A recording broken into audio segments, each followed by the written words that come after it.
What's good, YouTube? Welcome back to another video. So with SummerSlam being this weekend, I wanted to make a list for you guys talking about my favorite top 10 SummerSlam matches. Now, I'm going to go through the list, and I do have a couple of honorable mentions as well. But you guys comment down below, what is your favorite match that you may have seen in previous SummerSlam years? And let me know what it was and why, and what did you like about it that made it your favorite? Let me know in the comment section down below, but I'm going to get started. Now, I will be doing it off my phone. I pretty much will have the list on my phone. So if you guys see me looking down, that's pretty much what I'm doing, looking at the match that I do have written down on my phone here. So the first honorable mention that I'm going to get to is Sasha Banks versus Alexa Bliss. Now, this took place at SummerSlam 2017. Now, I actually enjoyed the match overall and the match quality. I do think there were a few spots that I feel like that could have been executed a little bit better, in my personal opinion. But the overall story that they were trying to tell, pretty much with Sasha Banks, pretty much not being able to hold on to a championship, pretty much not being able to win a championship when it mattered the most, or at a pay-per-view, because they were telling that story for the longest, where we would hold the title, she would lose it, and everything like that. And then plus at the same time, they were doing some great stuff with Alexa Bliss, with her being the goddess and her being champion, and everything that they were doing with her character. I really pretty much thoroughly enjoyed for the most part as well, and I thought those two actually had good chemistry. I know this was during the year when they had Alexa go from SmackDown to Raw, and people thought she was gonna lose a step. She was probably gonna fall down the card, but no, she was still was able to hold all the momentum that she's built up going into SmackDown from 2016 to early 2017 and transferred over to Raw, which was really cool. So I gotta put that match on the list. The next match that I'm gonna be talking about is another match for the women, and that is Charlotte Flair versus Sasha Banks from SummerSlam 2016. Now, this is when we had the brand split happen, where we were having Raw and SmackDown. They were, for the most part, we were having Raw exclusive pay-per-views and SmackDown exclusive pay-per-views, but for when it came to SummerSlam, it was a co-branded show, and I actually enjoyed the feud that we were getting between Charlotte and Sasha. Granted, it was getting a little bit repetitive as time progressed, but overall I enjoyed the pay-per-view. I enjoyed the match that those two had at SummerSlam. I think the chemistry really showed as well. We had Sasha win the championship on Raw going into SummerSlam, and she lost it to Sasha, and they were definitely building up Sasha as to be like this final boss of the women's division, which I enjoyed as well. So I gotta put this match on the list. And the final match that I'm going to be talking about is my honorable mention, is another women's match, and it happened just last year. That being Liv Morgan versus Rhea Ripley. I enjoyed the storyline that they were doing, where pretty much going into SummerSlam, where you have, for one, where was Dominic Mysterio going to lie? Where was who was going to choose? That's pretty much the story. And then, like, before that, we were seeing some teases with Liv Morgan trying to get Dominic's attention, and it looks like they were selling some teases where it looks like Dominic was falling for it, and then pretty much when Rhea came back, he pretty much went right back to Rhea, and then at SummerSlam he turned and aligned with Liv Morgan, and this pretty much helped the overall arc of the Judgment Day, pretty much as we know it. Pretty much the whole Judgment Day fell apart, where a new iteration was born at SummerSlam last year and everything like that. And then it's like, you look at the story where Liv's motivation for wanting to do what she did to Rhea, right? Where pretty much she wanted to take everything away from Rhea Ripley, because Rhea Ripley injured her and took her out for about 6-7 months. So when she came back, she wanted to get revenge on none other than Rhea Ripley for taking her out, which makes sense in storyline. And then she wanted to take everything from her title, from her family, which is the Judgment Day, and Dominic Mysterio as well. And I think she succeeded. And I think overall, when she had this storyline, I feel like it really helped her elevate to another level, where she is now, where she is kind of seen as a main eventer in her own right. So I do have to put that match in my list here. Now we're on to the top 10. These are the official top 10 my favorite matches from SummerSlam. I almost said WrestleMania. SummerSlam. Number 10, I'm going Damian Priest versus Gunther. I enjoyed Damian Priest versus Gunther. I know people might say will have the argument where Damian Priest's best match as world champion was none other than Seth Rollins at Money in the Bank, and you might be right. But for me personally, even though I enjoyed the match that we had with Seth Rollins at Money in the Bank, for me personally, I enjoyed overall the match that we had with Damian Priest and Gunther because these two actually literally went out there and gave us a banger match, and I enjoyed it from start to finish. I think the chemistry that they were able to put on was really good. The false finishes that we had, the turn of Finn Balor on Damian was executed great as well, and then it led to Gunther finally becoming a world champion after having a dominant reign as your intercontinental champion. And I think this was the right way to do it. I think Damian Priest looked great even in defeat. I think overall enjoyed what they tried to do with Damian Priest, and I think this whole reign that he had with world champion as world champion was really good, and the way he lost it was really good as well. So I gotta put Damian Priest and Gunther as my number 10. My next match is from SummerSlam 2018. This is Seth Rollins versus Dolph Ziggler. Now we had the return of Dean Ambrose at that time. We had Drew McIntyre in the side, literally with aligning with Dolph Ziggler, and everything like that. I overall thought this match was really good as well. I think when you had like a suplex off the top rope, I think that was a really cool spot that they were able to do. And we seen like the fact that I'm gonna put it be honest with y'all, the this feud really kind of carried during the dark days of 2018 Monday Night Raw because 2018 wasn't all that in my personal opinion because we had the Royal Rumble, which was really cool.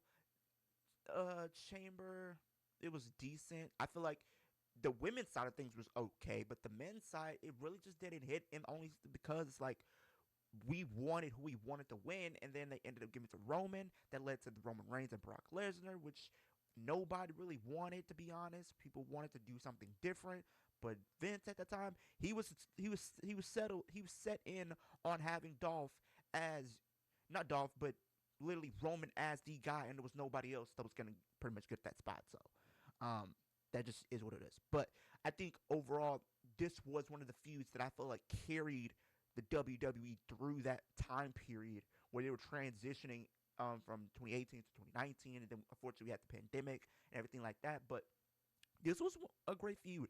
I feel like I said, it carried. The match was good. These two had great chemistry going into that. We had other matches that we did see. We seen Seth lose it on Raw, and then he tried to get it back. And we had a great match at Extreme Rules 2018. That Iron Man match. That right there was a masterpiece, if you ask me. If you guys have not seen that match, I'm telling you, go back and watch Dolph Ziggler versus Seth Rollins Iron Man match at Extreme Rules. You guys will not be disappointed in what these two actually put on. Now, the next match we're gonna have on my list is at number 8. It is Asuka versus Sasha Banks SummerSlam 2020. This match I thought was really good as well. I think that this was during a pandemic. We really didn't have a lot of people there to rely on, but Asuka was doing great stuff. Sasha was doing some great stuff, even though Asuka was pretty much a heel going into all of this, right?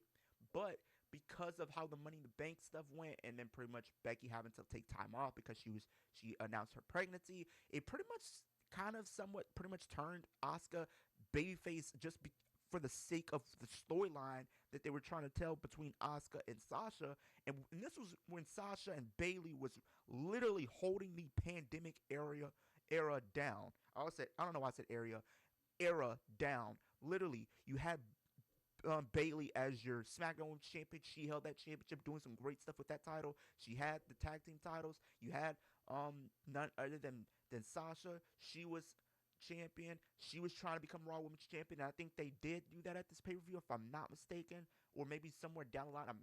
I'm not too sure. It's still a little foggy, but I do know this match was really good as well. So yeah, I got to put this on my list. I think those two just had great chemistry. They always have great chemistry, and this really just showed how good Sasha Banks can really be, because people don't really give her the credit that she deserves. Even now, like, even though people might not like her character when she's winning the championships, but like, her in-ring work is really, really good, and people need to start like appreciating Mercedes Moné, aka Sasha Banks, a little bit more, because she's one of the very best in the ring when it's all said and done. Simple. The next match is my number 7 on the list. It is Roman Reigns versus Brock Lesnar at SummerSlam 2022. This was the last man standing match. And I'm going to say this, outside of WrestleMania 31, this was their best match. This was the best match you can actually put on to finally get rid of this feud for good, because people were tired, people were fatigued, people wanted something new, some people wanted something fresh. But we got Roman Reigns and Brock Lesnar in a last man standing match, and these two killed it. The fact that you had Brock Lesnar come out there on a tractor, literally, and literally tip over the ring. Like, what? I knew right then and there we was going to get something really interesting, something crazy. Then we had Austin Theory try to come out cash in, but fortunately, that did not work out for him. And then we had the visual of Roman Reigns literally burying, burying Brock Lesnar, and then and with all the stuff with the barricade and chairs and all that, and he's standing above it all, putting up the ones. That was a great visual to literally end this feud for good.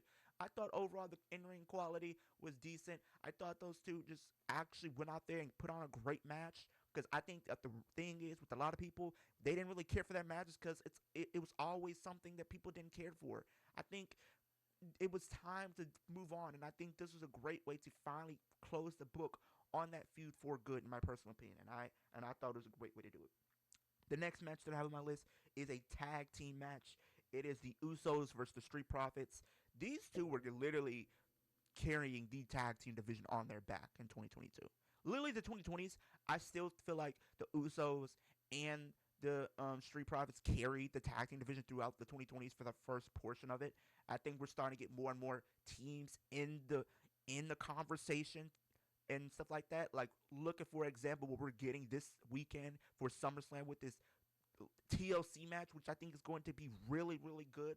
And as far as what they're going to give us in the ring, I think it's going to be an all-out car wreck, in my personal opinion.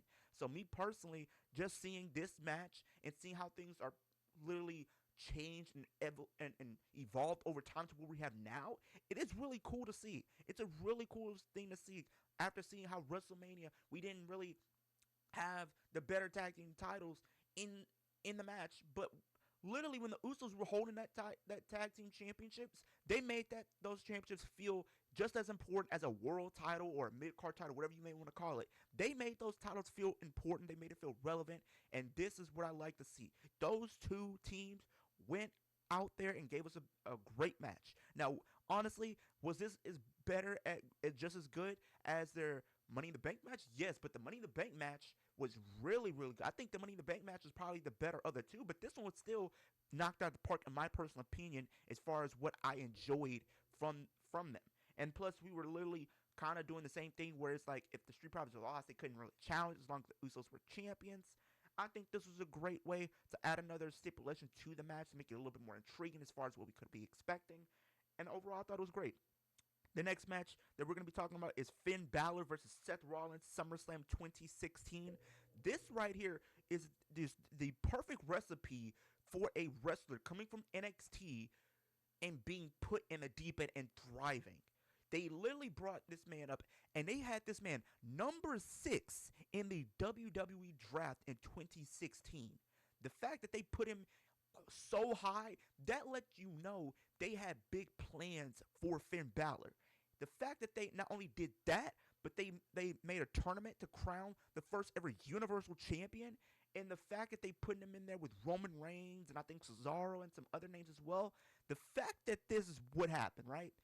You put him in there in that tournament, you had him pin Roman Reigns, literally your crown jewel for the last decade, pretty much for the most part. Your crown jewel. You had Finn Balor, who just came up from NXT, pin Roman Reigns in that match to go on to SummerSlam to pin Seth Rollins. Two of your biggest stars back then, and as of right now, your two biggest stars, he beat them both in the span of a month. That right there lets you know if a star is in the making. You had him beat both of your crown jewels in the same month. That right there was really cool. That's how you build up somebody coming in from NXT or coming in from a different company. That's how you do it. Especially if the fans don't know much about you and have not tuned in to what you are doing. But I think for the most part at the time, I think we had more of a hardcore kind of fans who knew who Finn Balor was from not only just NXT, but the stuff that he did as Prince Devitt in New Japan and the stuff that he did as a member of the Bullet Club. That's how people knew about who Finn Balor was. And the fact that they were able to kind of bring that in and like maybe tweak it a little bit, but they still was able to do something really good with him. And then we had the Demon come out. Oh, you knew something was gonna happen. You knew they were gonna elevate this match to a new gear, especially with when Finn Balor was the Demon. When he's the Demon, that is lets you know he's going to be on some type of timing on, and he was.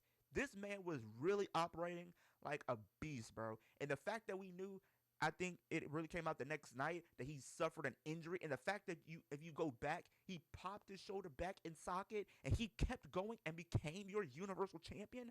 That's just a really cool vote of confidence that lets you know the WWE did have big plans for him. Unfortunately, the injury happened. That's kind of derailed his push to where now he still has not been able to really recover from that.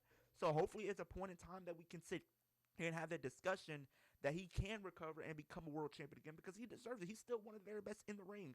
But that match that they had was really cool. I know the match that they had a couple years ago, 7 years later, 2023, was good as well.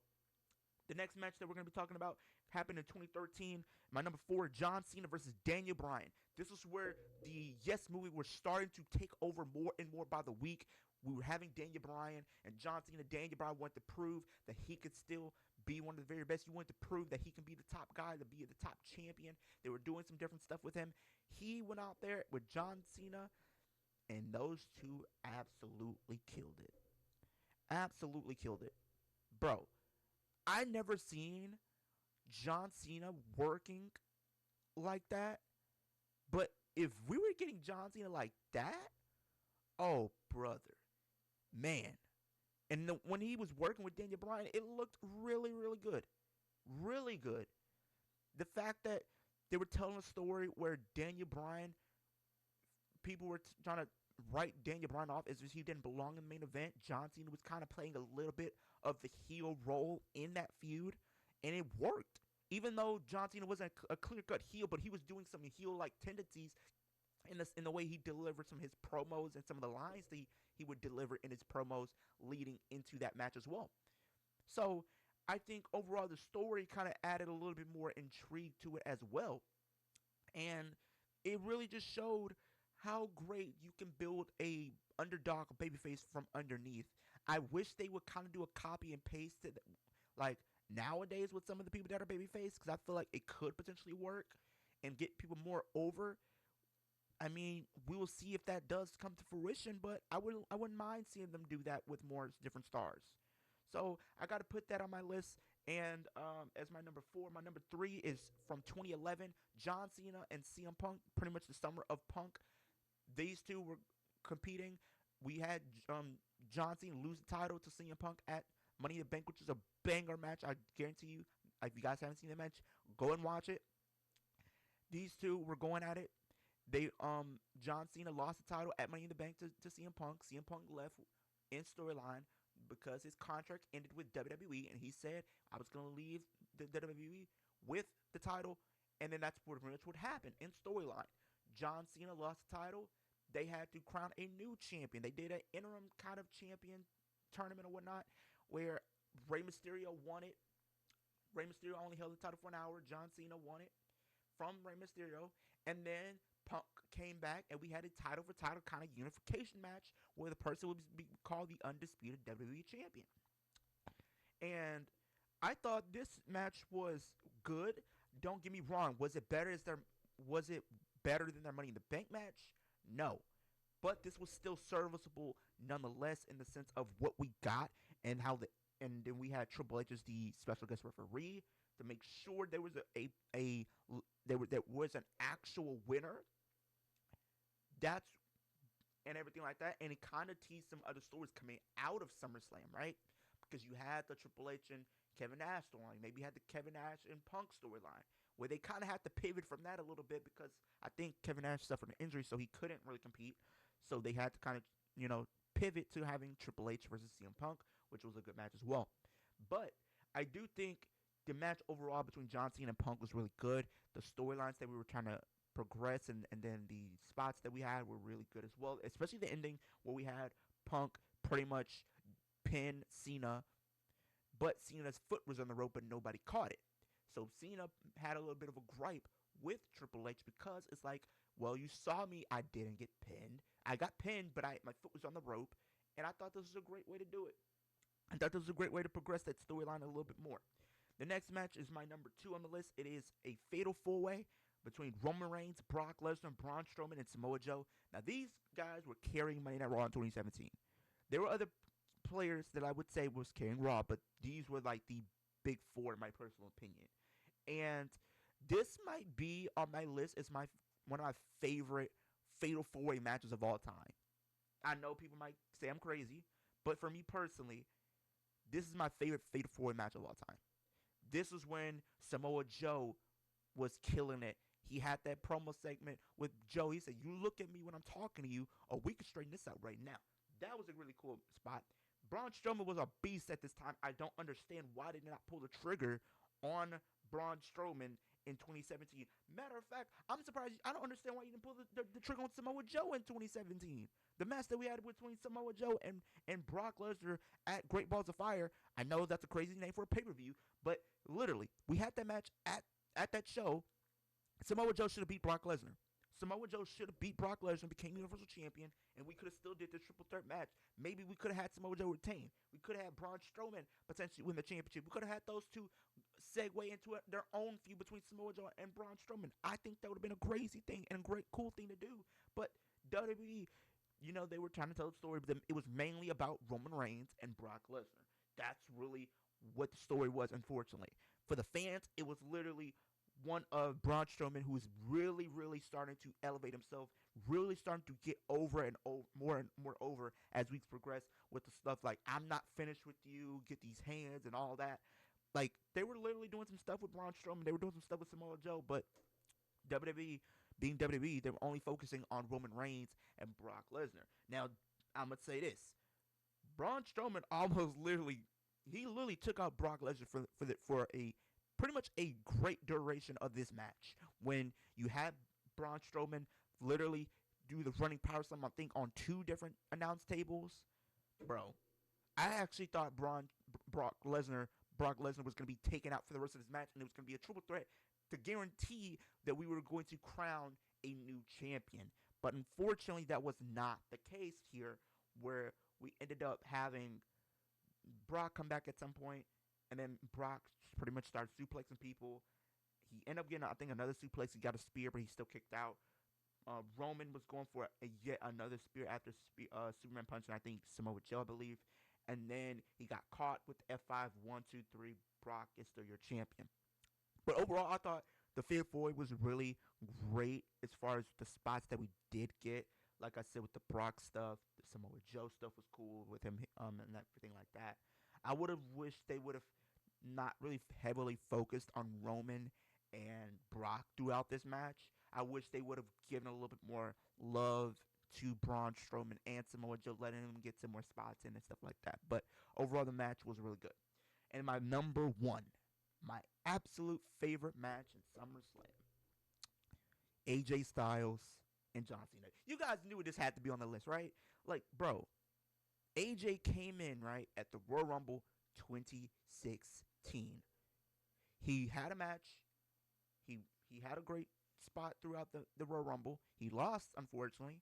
He had a match with with Chris Jericho going into none other than WrestleMania. He lost that. He bounced back competing against Roman Reigns for the championship on 2 different PLA cycles. Transitioned to become a heel, beating John Cena back to back at Money in the Bank and SummerSlam. The whole thing people were saying with AJ is he can't win on his own, but he shut everybody up and went out there and beat John Cena clean. Clean, mind you. One of the most protected stars in the company, he beat clean. This was a stamp of approval to let people know that AJ Styles is here. AJ Styles is going to be our guy, and they made good on that promise. They made good on that promise. AJ and John Cena has to be, my personal opinion, one of the best wrestling trilogies. One of the best wrestling trilogies. Like, you had Money in the Bank, you had SummerSlam, and you had Royal Rumble 2017. All bangers. All absolute bangers. All of them. All of them. This was, in my personal opinion, the best rookie year for a superstar, male or female, in history. For me personally, you might have some other people in that on your list that may not be on here. But if you guys have a star in your personal opinion that has had the better rookie year than AJ Styles, comment down below. Let me know, because for me personally, AJ Styles came in, had a great showing at the Royal Rumble, had a decent WrestleMania match. He went in there with Roman Reigns and took him to his limit on two different PLE cycles from Payback and Extreme Rules. Had a great showing. Went on to defeat John Cena at Money in the Bank and SummerSlam. Then went on to become world champion. What?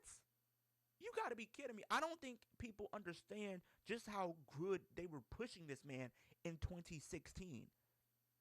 They gave this man the they gave him the push, a really great push, the push to the moon, mind you. The fact that you competed with top stars and became world champion in a span of a year. That's insane. That's absolutely insane. And that's almost like unheard of, if you want to be honest, because we haven't really seen people come in and have an impact like that. No pun intended. But yeah, I think he came in and he really showed up and he made a statement, and that's a great statement to have. But that is my top 10 list. Comment down below what are your top 10 favorite SummerSlam matches. If they weren't on this list, let me know what they were and why. And if they were on this list, let me know why they were your favorite SummerSlam matches. Leave that all down in the comment section down below. Super kick that like button, helps my channel gets pushed across the platform so more people can see what I'm doing over here on YouTube. Superman punch that post notification bell, and speed the subscribe button takes 3 seconds out of your day. Do those 3 things for me, helps in progression of my channel as well. But with that being said, hope everybody has a great day, great rest of your week, and I'll see you guys in the next video.